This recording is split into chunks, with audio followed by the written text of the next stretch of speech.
When we remember a time, we remember moments. A kaleidoscope of the sights, the sounds, the emotions that remind us of the way we were.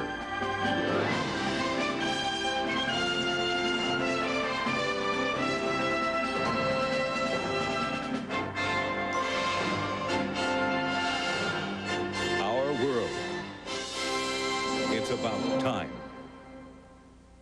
Tonight, Up Against the Wall, August, October, 1961. Here are Linda Ellerbee and Ray Gandolf. For the next hour, think of your television set as a time machine. We're going to a troubled time tonight, but a time when hope was more than a four-letter word. Welcome to our world. It is 1961, late summer, early fall. Some days we seem not so much to greet the dawn as to confront it. But then confrontation is in the air. And in Berlin, Southeast Asia, the South, space, the baseball park, and on TV. Someone is pushing and someone else is equally determined not to be pushed. Most of all, determined not to be pushed up against the wall. The wall. Sometimes they call it the new frontier. In the summer of '61, the Soviet Union seemed to be flexing its muscles. Nikita Khrushchev wanted to resume nuclear testing, and he wanted to get the Allies out of Berlin. And he thought that President Kennedy, who had stubbed his toes so painfully at the Bay of Pigs, would be a soft touch. Before we begin with the dramatic events of August, September, and October, let's back up for a moment to June of 1961 and the summit meeting in Vienna. Khrushchev all but put a bear hug on Kennedy and laid it on the line. At that meeting, Chairman Khrushchev tried to intimidate the new young president of the United States with an ultimatum on Berlin. Secretary of State Dean Rusk was there. He said that in a certain number of months, we're going to make an agreement with the East Germans that the access rights will be a matter for the East Germans, that if you in the West try to interfere with these East German decisions, there will be war. And at one point, Mr. Kennedy had to look him straight in the eye and say, well, then, Mr. Chairman, there will be war. Well, there was no war, of course. Khrushchev did not make his separate peace with East Germany. But in August, when we pick up our story, he did order or allow the East Germans to put Berliners, literally, up against the wall. More tension, more refugees. In the first 2 weeks of August, 16,000 people arrive in West Berlin. They all want asylum. Walt Rostow is the deputy director of the National Security Council. People just began to pour out of East Germany. Through East Berlin to West Berlin, and it was a flow of the ablest people and technicians and all the rest of it. It couldn't go on, and Kennedy thought it through, and he suddenly said, you know, East Germany is bleeding to death, and Khrushchev can't afford that. He's going to have to do something, possibly a wall. Saturday, August 12th, a record 3,300 refugees register at the Marienfeld refugee camp in West Berlin. Daniel Shore is a correspondent for CBS News. I spent all day with camera crew at Marienfeld that day, interviewing the refugees, all of whom said they thought they might be the last people to leave. They seemed to know that something would happen within the next 24 hours.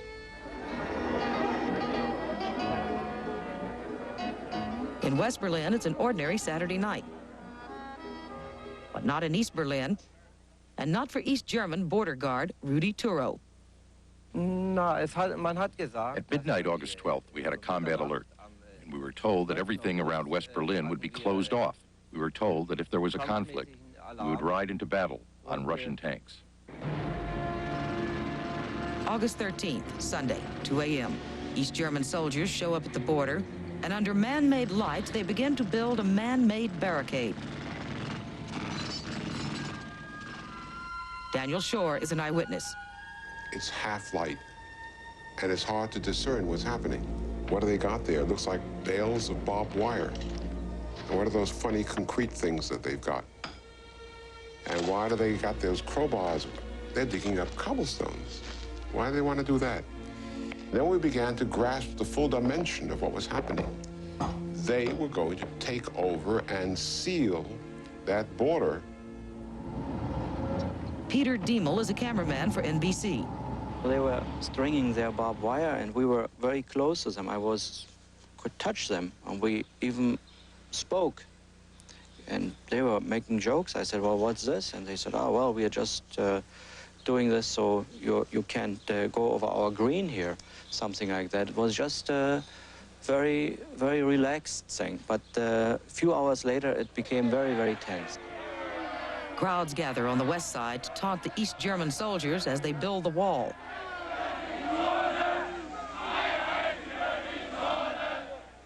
Some people, finding themselves being sealed off from family, friends, jobs, beg the East German soldiers to let them through. East German soldiers use water cannon and tear gas on West German crowds.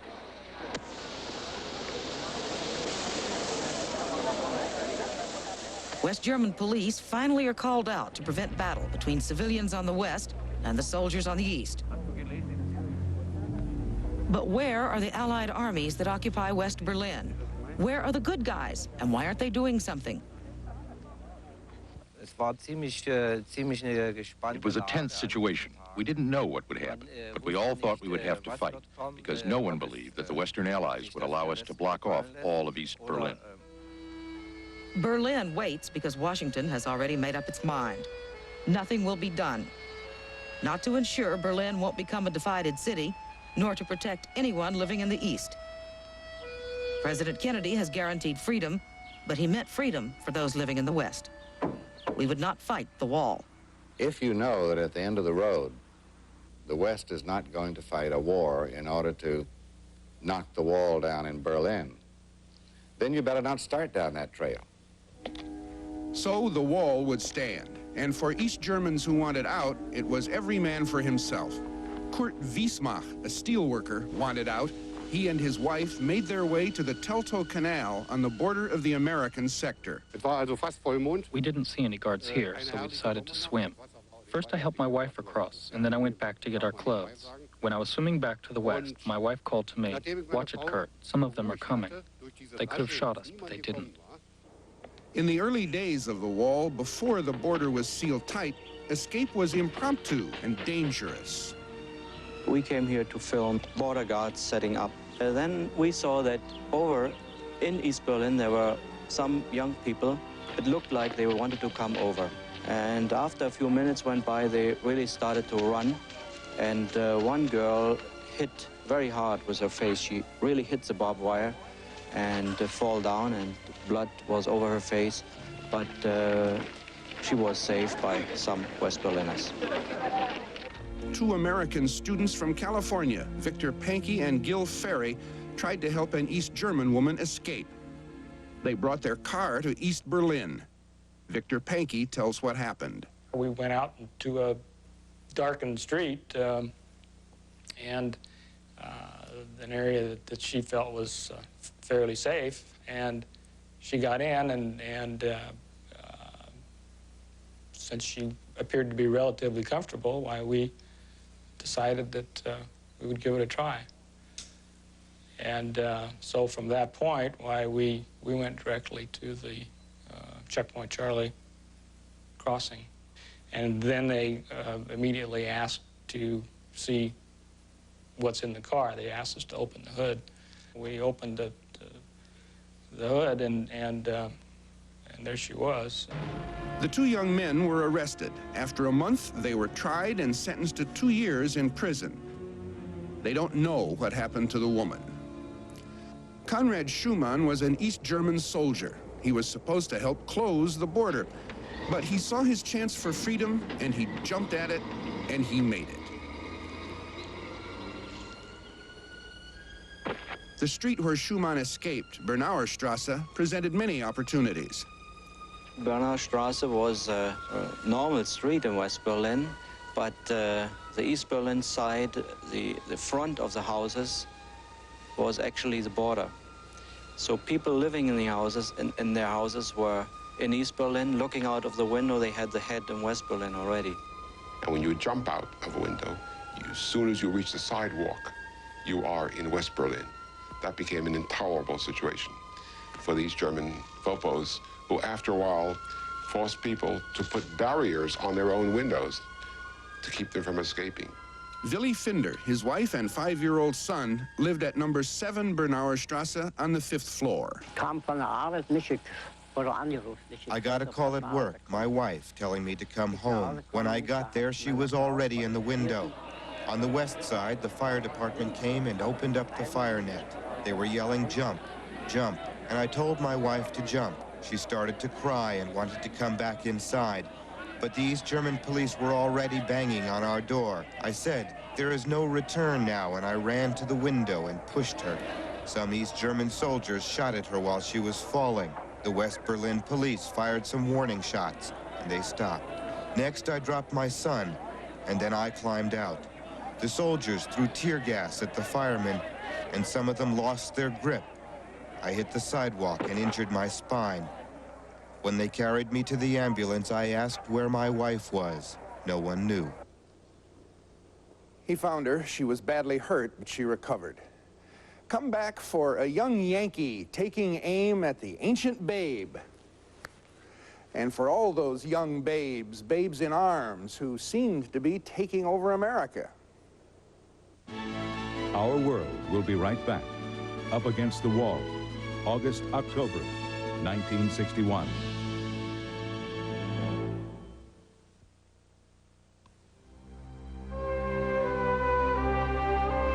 It's a tradition as old as the land itself.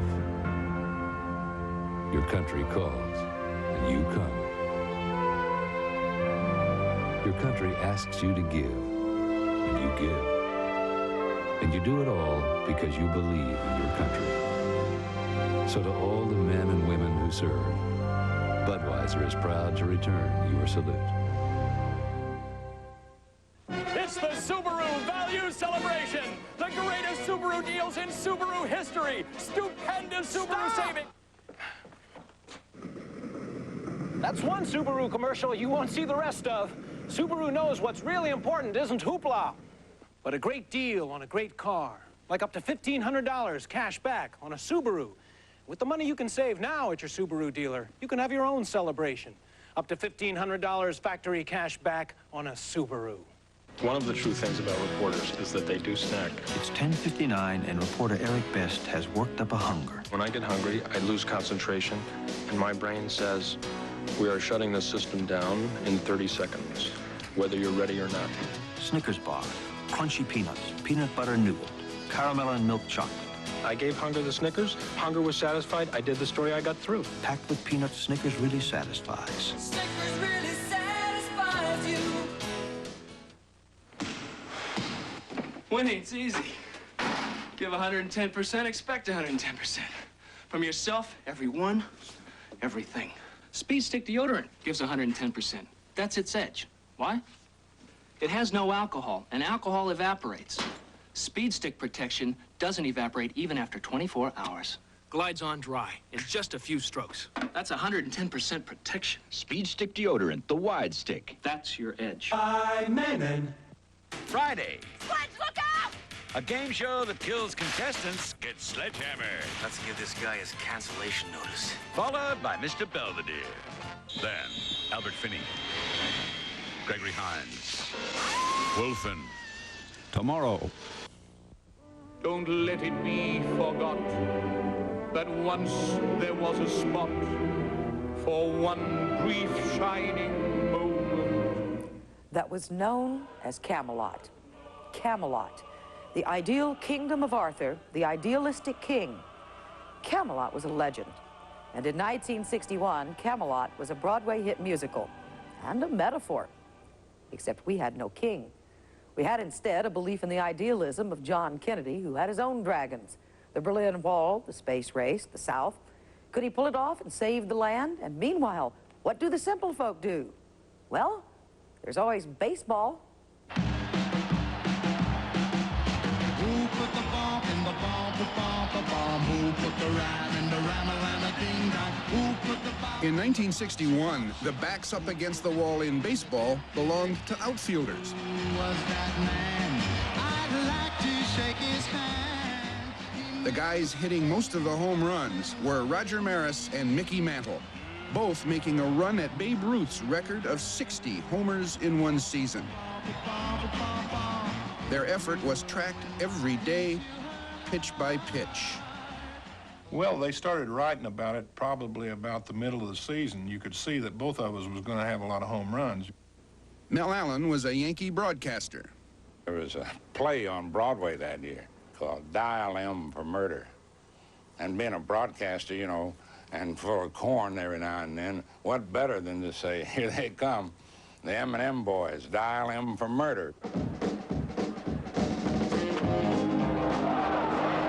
It wasn't just Mantle and Maris. Baseballs seemed to be flying out of the parks in carload lots that summer. So the New York Times commissioned some engineers to see if there was more rabbit in the ball. Baseballs were fired from a small cannon and compared with those of yesteryear. They were dissected to see what was inside. They looked and acted pretty much like the old balls. But one important thing was different. 1961, the first year of expansion in the American League, was the first year of the 162-game schedule instead of 154. Many believed that a record set in those 8 extra games would be tainted. That sour note just added to the pressure that was building on the 2 Yankee sluggers. For the veteran Mantle, who had once hit 52 home runs in a season, being under a microscope was old hat. For the introverted, less popular Maris, it was all new. The pressure started building the last 2 months. I mean, everywhere we would go, you know, people was there with cameras, so it got pretty hectic. After 54 home runs, Mantle was injured and out of the race. Now the pressure was all on Maris. I knew it was going to get pretty bad on him, and in fact, it got so bad there the last month that his nerves were so bad that he was losing, like, patches of his hair. Maris hit his 59th home run in his 154th game.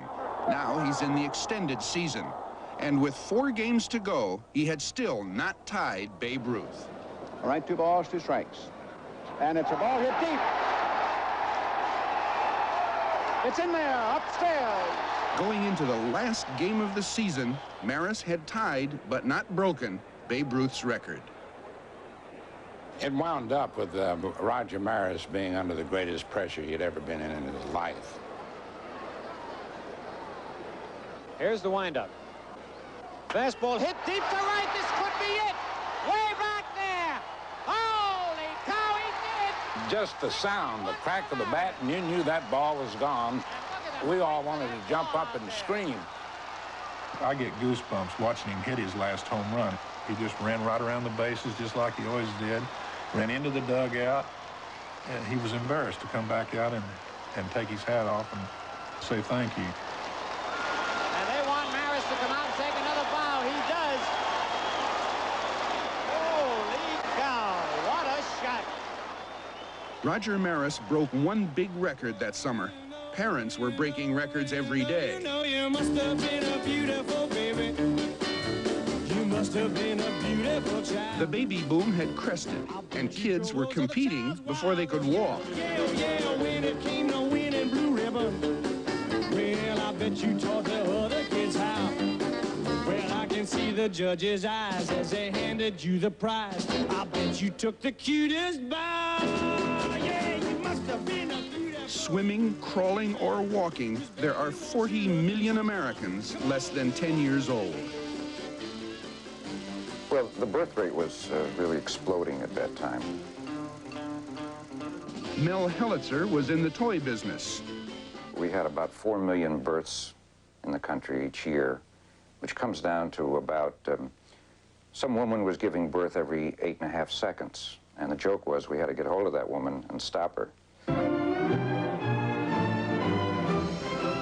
President Kennedy led the way. For the first time since Theodore Roosevelt, there were little kids in the White House. And in practically no time, cares of state are given over for the cares of keeping up with an energetic 4-year-old in overalls. We coddled our children, catered to them, and recorded their every move in Kodachrome. And above all, we wanted our kids to be smart. Meet Susie Smart, she is so bright. On her blackboard you can write 2 + 2 is 4. Cat, C-A-T. You can spell! Twinkle, twinkle. A good toy should be more than fun. Aquajet, the first of its kind anywhere. A jet airplane that really flies by water pressure from your garden hose. The same principle that makes the real jets fly. Pilot and crew, we will... A good toy had educational value. We were concerned about their future education. Were they going to be the great scientists and the great writers and the designers? Jimmy Jet, the amazing new toy. Toy designers have found an amazing new way to sell directly to children: television. Makes you feel you can fly. In 1961, the average child watches TV about 4 hours a day. And what he watches doesn't seem likely to make him any smarter. Take this primetime show on CBS. Now, while I'm looking right at you, say something. Oh, no. Brown cow. Or this primetime show on ABC. The chairman of the FCC decides he's had enough of the networks lowering their aim, and in September he makes a speech attacking the shows the networks offer. Newton Minow, the chairman of the FCC. They are dull, they are gray, they are insipid, they are like dishwater, just as tasteless and just as nourishing. Well, I thought that television is the greatest teacher of all time. So there had to be a responsibility on the part of the adults who were creating the programs to serve children in a responsible way. Newton Minow's idea of good TV for kids is what's known as educational TV, like Mr. Wizard. That's what all the kids in the neighborhood call him, because he shows them the magic and mystery of science in everyday living. For the defense, Mike Dan, head of programming at CBS. It would be pretty hard to have convinced Newt Minow that even Bugs Bunny or the Three Stooges or Car 54 or Father Knows Best or the Flintstones had any redeeming characteristics. We, of course, took a different point of view. Well, after all, I am a graduate of MIT, the Moose Institute of Toe Dancing. I would say that Newton Minow's speech was entirely ignored. Nothing was done. Absolutely nothing was done. To maintain a flexibility of response. And meanwhile, there is more on television to worry about, like reality. We will use nuclear weapons whenever we feel it necessary to protect our vital interests. Our nuclear... The scariest program on television, the network news. Fallout levels from Russia's nuclear explosions. On September 1st, the Soviets start testing atomic bombs in the atmosphere. Because of Berlin, they say. The U.S. resumes underground tests. Because of the Soviets, we say. And we trace fallout patterns and worry and think about digging bomb shelters for the children's sake. Down in Rome, Georgia, Cherry Birdsong already has 3 children and a shelter. Ms. Birdsong, would you tell us why you're going into the shelter for a week? Yes, of course, I hope this country is never attacked, but in the event that it is, I would like to be able to know how to live in the shelter. It seemed like every paper we picked up almost, they were asking people to build fallout shelters and be prepared. We decided it was of no use unless we really knew how to live in it. I was the logical one to go down and really see how it would be. I'm alone because I love you. Love you with all my heart. I'm alone because I had to be true. It was a comfort to know that it was there and that I had done that and that I knew a little bit about living down there. And it could be done.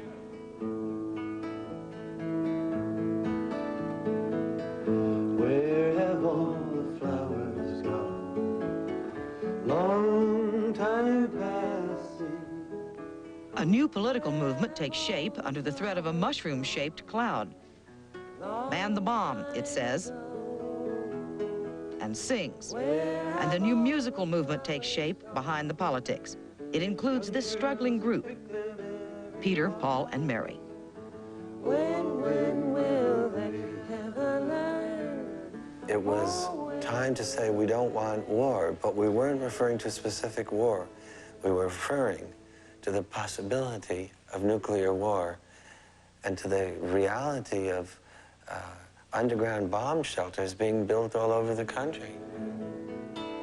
And where have all the young men gone? Long time passing.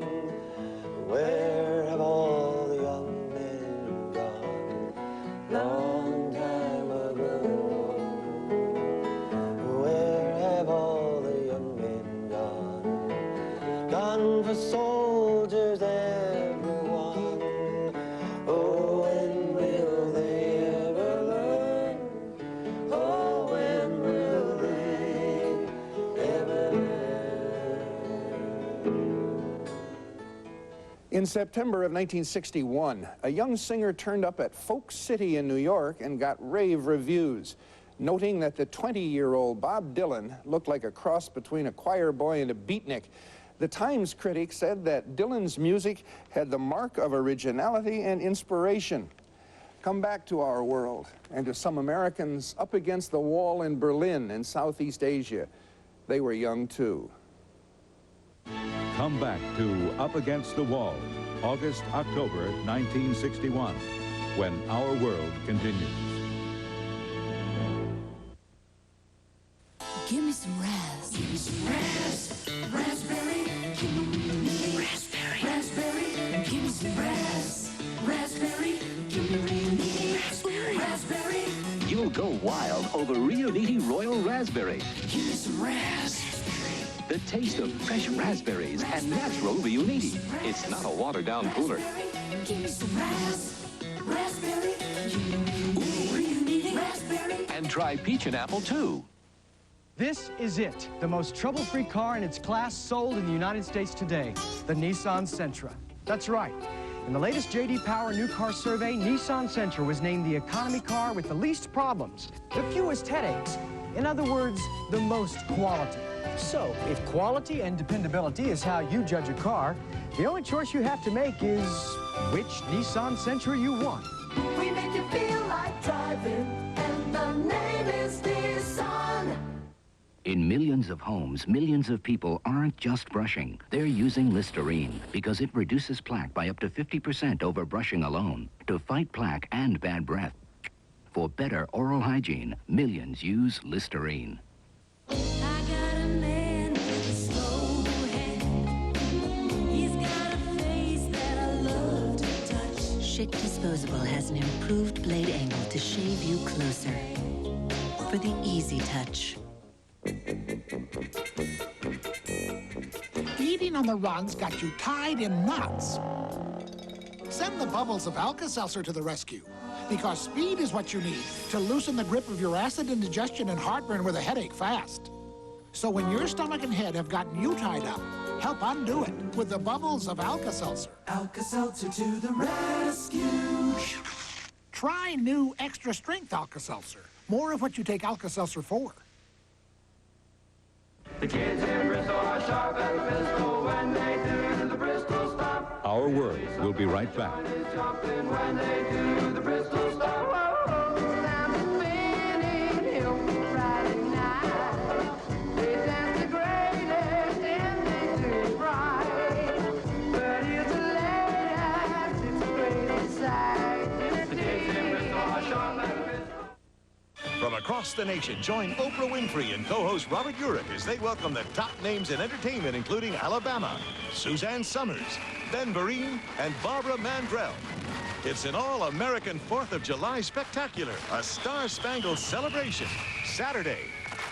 Coming up tonight at 11, he's on the loose, and he's been stalking this Queens neighborhood. Can he be stopped before he strikes again? Eyewitness News investigates the latest in a series of Forest Hills rapes. And the lights dim tonight on Broadway. The creator of the longest-running musical in Broadway history is dead from AIDS. We'll look at the brilliant career of Michael Bennett, the genius who revolutionized the musical. Plus, will it have the success of Platoon? Joel Siegel reviews the new Stanley Kubrick film Full Metal Jacket tonight at 11 on Eyewitness News here on Channel 7. You know, I'd never visited Dorney Park in Wildwater Kingdom before these people voted to go there for their class trip.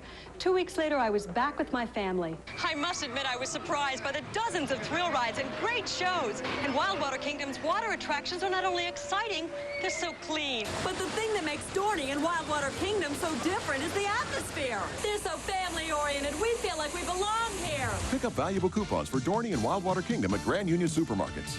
Let's do Dorney. Tomorrow, prime time starts at 7 here on Channel 7.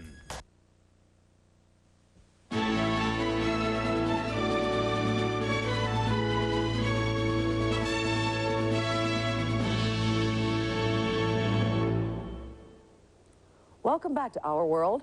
It's 1961, and it's that time of year when summer turns to fall, or as sometimes happens, when summer confronts fall. Change is rarely a graceful operation. For instance, we face a crisis in Berlin, another in the South, another in Southeast Asia, not to mention the bomb. Still, our president, John Kennedy, points out that when written in Chinese, the word crisis is composed of two characters. One represents danger, the other represents opportunity. Two continents were aglow with brush fires that season. In Vietnam, the Viet Cong guerrillas were winning hearts and minds and villages from the Diem government. The United Nations had troops in the Congo fighting for the central government against the province of Katanga. White mercenaries fought for Katanga. Dag Hammarskjöld, the UN Secretary General, was killed in a plane crash in September on a mission to mediate that crisis. And then, of course, there was that wall we were up against in Berlin.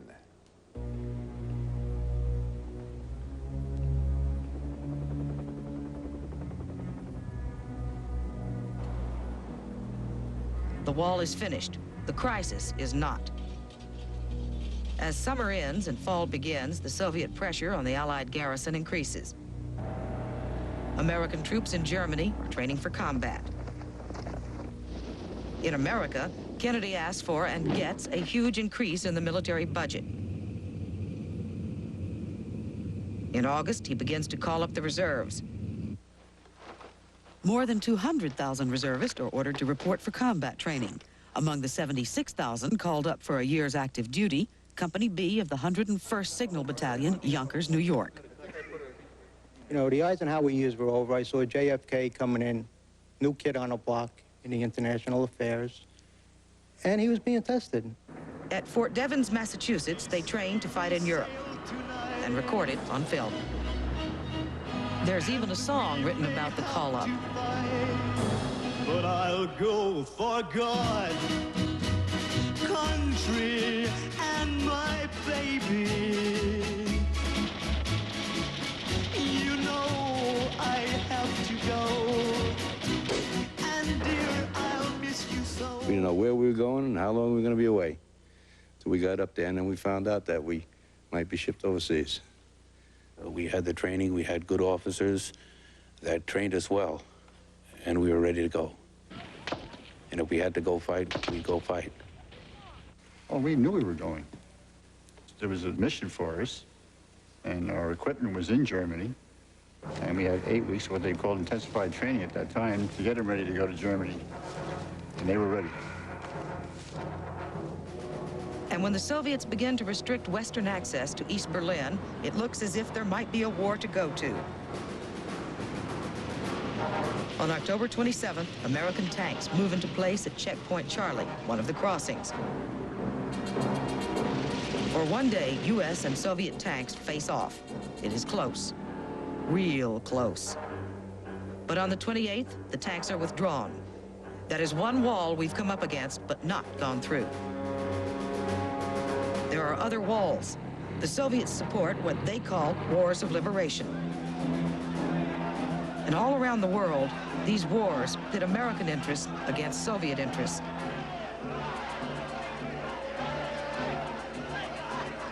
This is true in the Congo, in Laos, and in Vietnam. Walt Rostow helped Kennedy figure out what to do. The Soviets felt this was an interval of historical opportunity, and they pushed very hard where opportunity offered.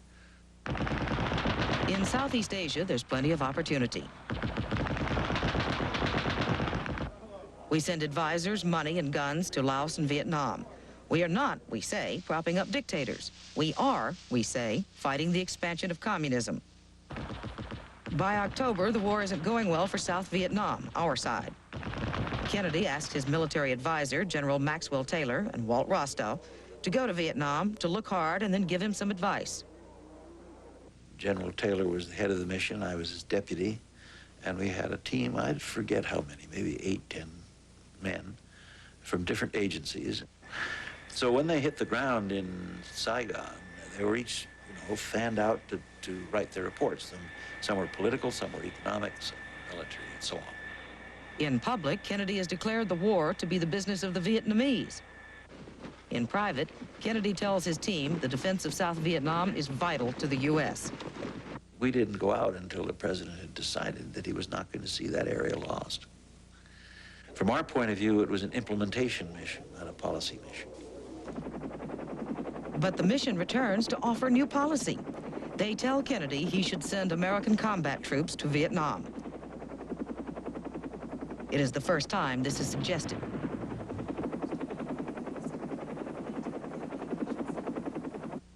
Pierre Salinger, the president's press secretary.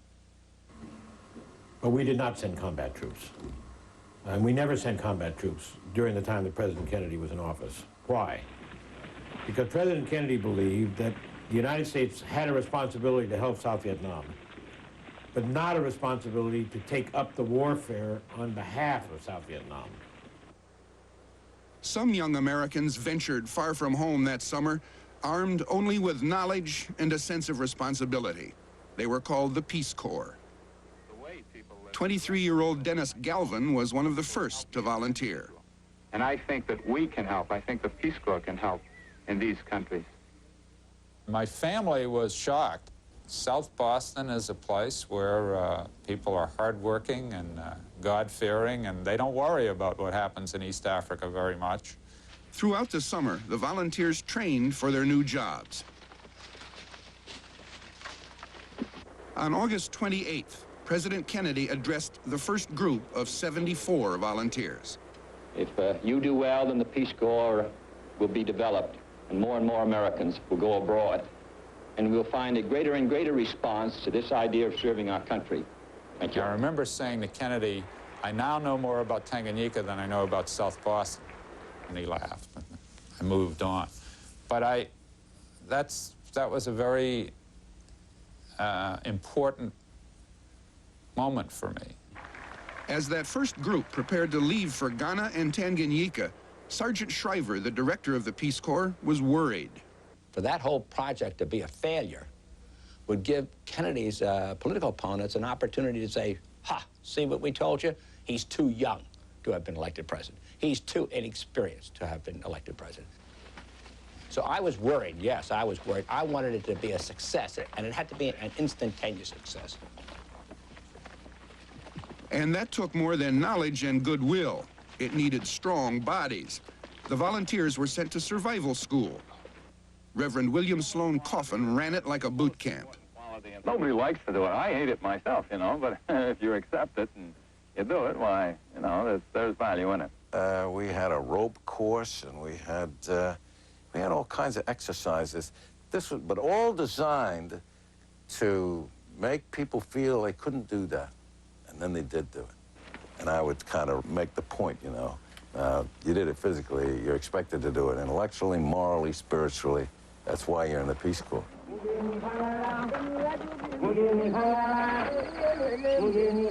Africa is beautiful, but many of its people spend their lives up against the walls of poverty and ignorance. The Peace Corps attacked those walls. Dennis Galvin did it by building roads in northern Tanganyika. Putting 21 surveyors into that country probably tripled or at least doubled the number of surveyors, even in that very simple way of increasing the technical capacities of the country. That was an important contribution. The Peace Corps was an instant success. Sergeant Shriver needn't have worried, and the volunteers had learned as much as they taught. I mapped roads all over the province. We did a couple of jobs in town, built a couple of bridges. I built a water supply over there, and I've worked on a lot of jobs in a lot of places since then, but I'm as proud of that water supply as any job I've ever done anywhere. There was this tiny hypocrisy. We sent people out to teach the American way, but we sent some of them to countries whose representatives to the United Nations weren't allowed to eat in American restaurants. Not white American restaurants. This too was the American way. Come back, bring your ticket for the Freedom Ride, a bus tour to and through the wall separating white from black. Our World will continue in a moment with Up Against the Wall, August, October, 1961.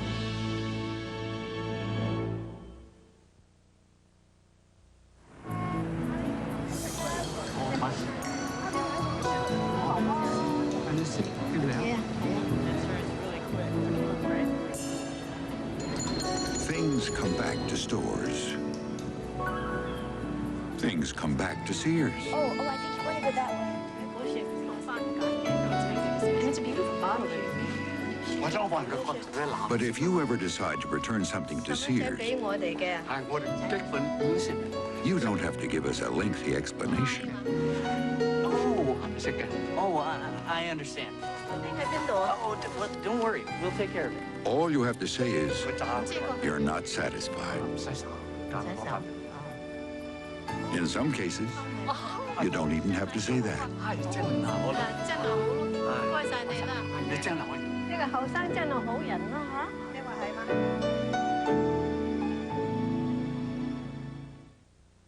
Coors Light, hot dog, someone got a match.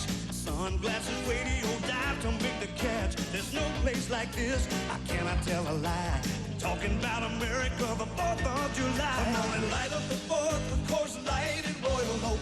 Light up your 4th of July. Hey, there's no slowing down this 4th, so keep it moving with the Silver Bullet Coors Light and Royal Oak Charcoal. Stock up now at any Coors Light, and Royal Oak display. Light up your 4th of July. Sunday, a special presentation. Mr. Toad and his friends are looking for travel, change, the whole excitement. The world is apple pie. a family classic comes to life. Glorious, oh, starring The Wind in the Willows. Sunday. Welcome back to the late summer of 1961. In most of the South that season, this is what a black person found in a bus station. Despite the law of the land, old customs and in some cases state law prevailed. Enter the Freedom Riders, 7 blacks and 6 whites who that spring challenged segregated facilities in several southern states. Mostly they were insulted or ignored, but in Alabama they ran into trouble and were beaten by mobs. And by the time they got to Mississippi, the original Freedom Riders had retired from the field. But hundreds of people, mostly young people, were taking their place, and in September would win their point. Now, to illustrate that victory, we're going to back up our time frame a little to late spring of 1961, a year, incidentally, when some blacks seem to be doing just fine. Jim Crow does at least seem mortally wounded. In many cities, integration has been peaceful as local police and local people uphold the law of the land.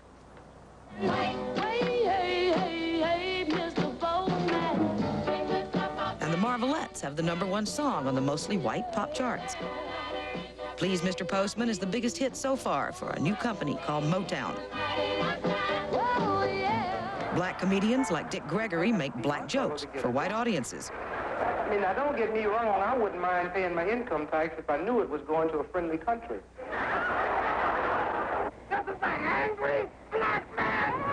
It may be a friendly country, but to blacks, it's a damn slow one. The white man, time is running out on him, just like the tide. He's got to go. That September, ABC broadcasts a documentary. It tells the black point of view. It's about impatience. It is not popular in some parts of the South. They boycott the sponsor, Bell and Howell. Louisiana prohibits its schools from buying their products.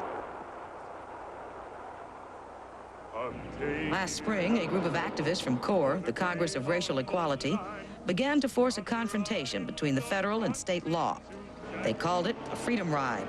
They call themselves Freedom Riders.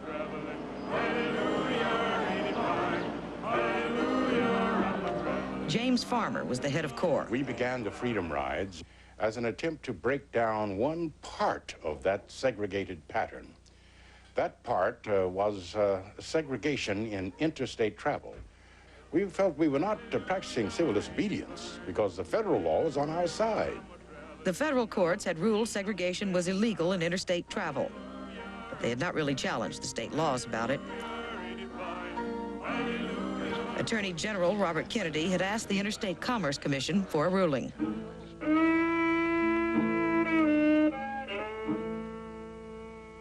Mississippi buses were segregated, and Mississippi's white people, most of them, were happy with the system just the way it was. Robert Nichols was the city prosecutor for Jackson, Mississippi, the man who enforced Jim Crow laws. There was an old saying that a black man should stay in his place. And this means that he doesn't particularly interfere with the white man. And I think that was a feeling, undoubtedly, about it. Mississippi Governor Ross Burnett had assured everybody that the Freedom Riders were a bunch of violent, crazy outsiders and had promised they would not be allowed to ruin things in Mississippi. Bernard Lafayette, a Freedom Rider. It was a police state in the sense that people did not get out of line. Anything happened in Mississippi, it was ordered. So what we did was disturb this kind of peace and order, which was a negative order, because it was injustice, it was no oppression. Governor Barnett and the city of Jackson vowed to, quote, keep the peace, which meant keeping segregation. Their method, jail the Freedom Riders. And they had done so, and they continued to do so. Among the riders, a group of students from the Student Nonviolent Coordinating Committee, SNCC. They knew the risk. They had been warned. Diane Nash was one of the organizers for SNCC. The students who boarded the buses were ready to die. Many of them, several of them, gave me sealed letters to be mailed in case they died. And some made out wills. So they made preparations for their deaths before they left. We didn't have any definite plan because we really didn't know what was going to happen. We did decide that we were not going to use violent measures such as fire hoses and this sort of thing. The strategy was to arrest us and then to stop the Freedom Rides. The student strategy was to pack the jails. The threat of violence was always present. You could almost feel it in the air.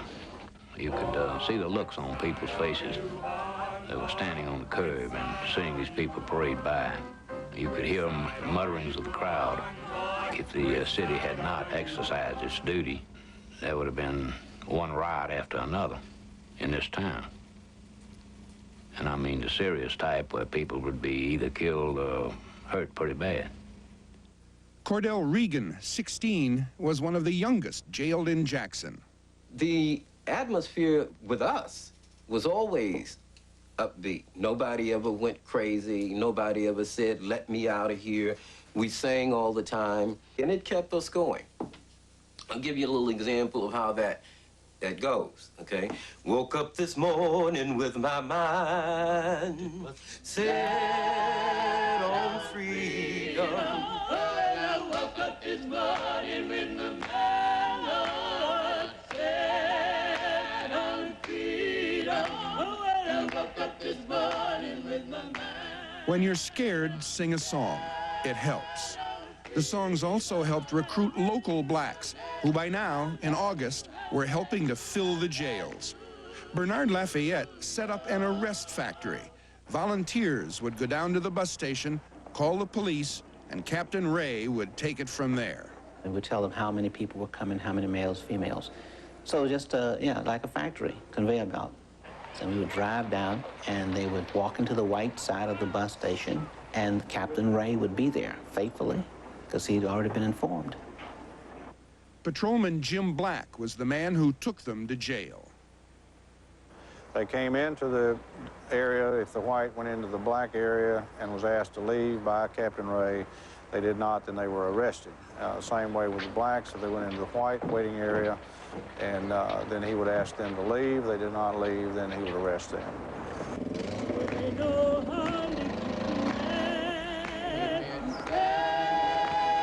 More than 300 people were jailed that summer.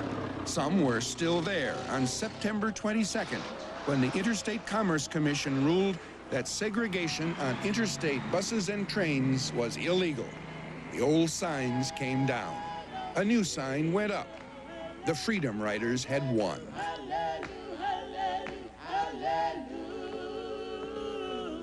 Riding a bus is important. Voting is more important. The movement had begun to change direction in a way that would change everything else. They had taken the next step and begun to try to register black voters in the rural South. And there would be blood on the wall before they were done. Come back to the consequences of the confrontations of that time in 1961.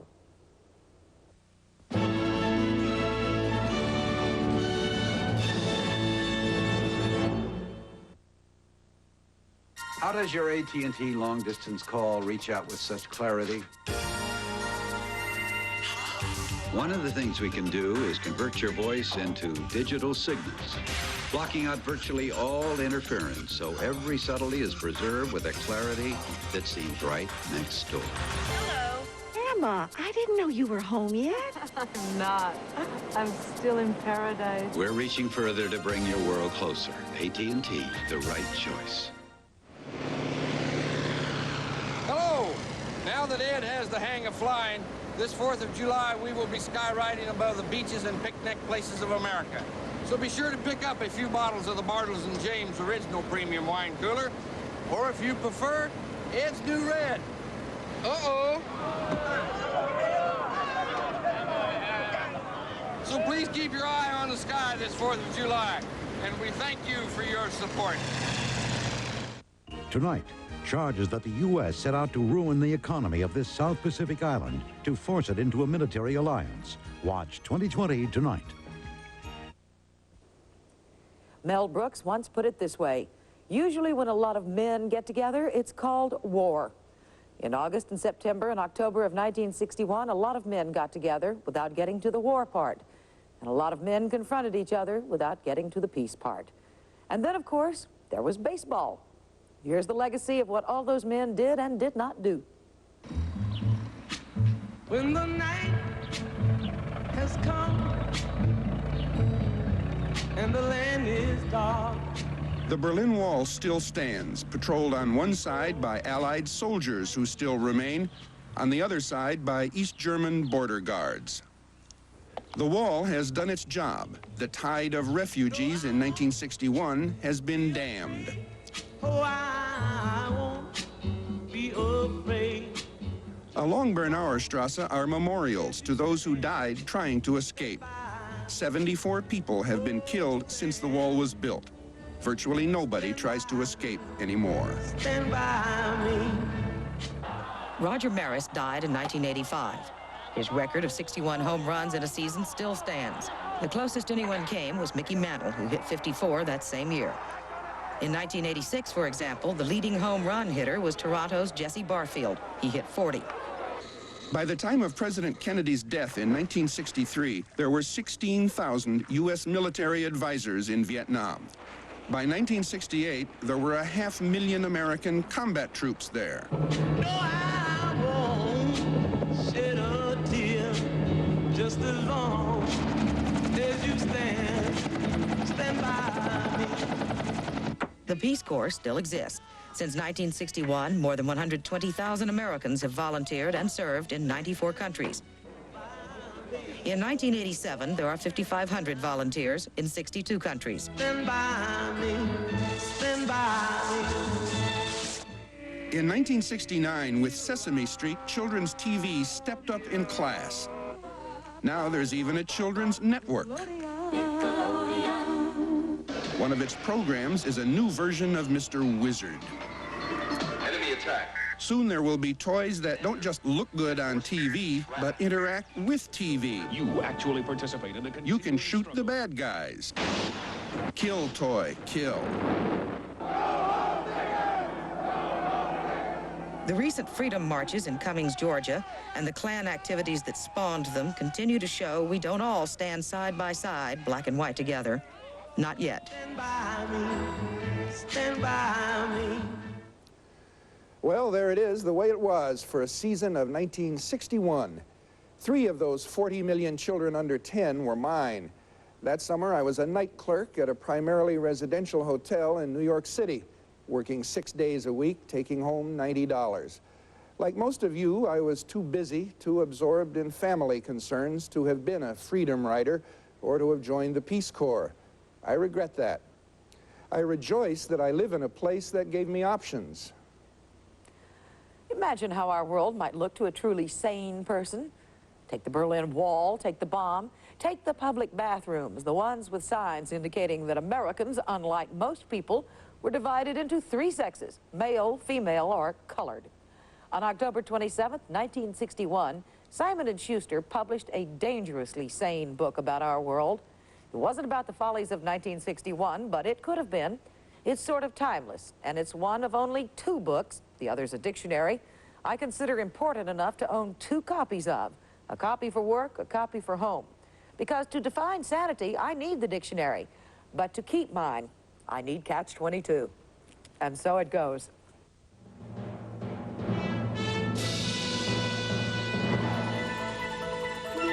These things also happened during August, September, and October of 1961. On October 23rd, the late Dag Hammarskjöld was awarded the Nobel Peace Prize, the only time it has ever been awarded posthumously. Former Vice President Richard Nixon announced as a candidate for governor of California. 78 people died in the crash of a TWA plane in Hinsdale, Illinois.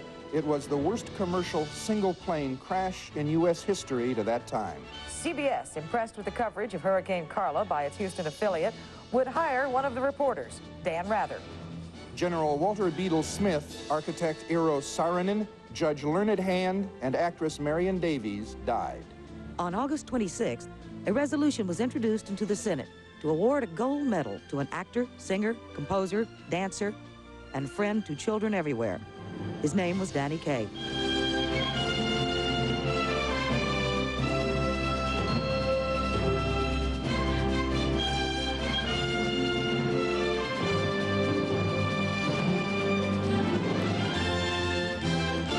For a transcript of this broadcast, send $3 to Our World Transcripts, 2 John Street, New York, New York, 10038.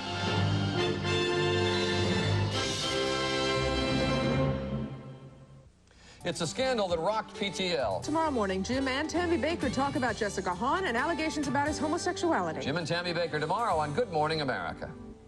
An ABC News Business Brief, now from New York. Sandra Van Oker. Good evening. Unemployment dropped last month to its lowest level since 1979, but the government says the number of Americans working actually fell. The Fed says the nation's money supply rose in late June. NASA's awarded Grumman Aerospace a $1 billion contract to build a space station. A group of former Frontier Airlines employees sued People Express today for $52 million. The workers say People Express illegally diverted funds before Frontier went bankrupt. Egypt reversed itself today and said it will not increase oil production. On New York financial markets, the Dow gained 27 points. Interest on T-bills rose, gold lost 60 cents, and the dollar was higher. I was heading for work at New Jersey Bell Yellow Pages when... Joseph! Yes, ma'am. How many kinds of yellow pages do you people think I need? Just one, ma'am. So what are these? They're not the genuine Yellow Pages from New Jersey Bell. Oh, the one I've been shopping with for years. Yes, ma'am. First place I look for everything I need. Yes, ma'am. So then I'll stick with my yellow pages so they can do whatever they want with theirs. Yes, ma'am. Don't be fooled. Use the genuine Yellow Pages from New Jersey Bell. We wrote the book. Adults who couldn't read or write tomorrow on The Oprah Winfrey Show.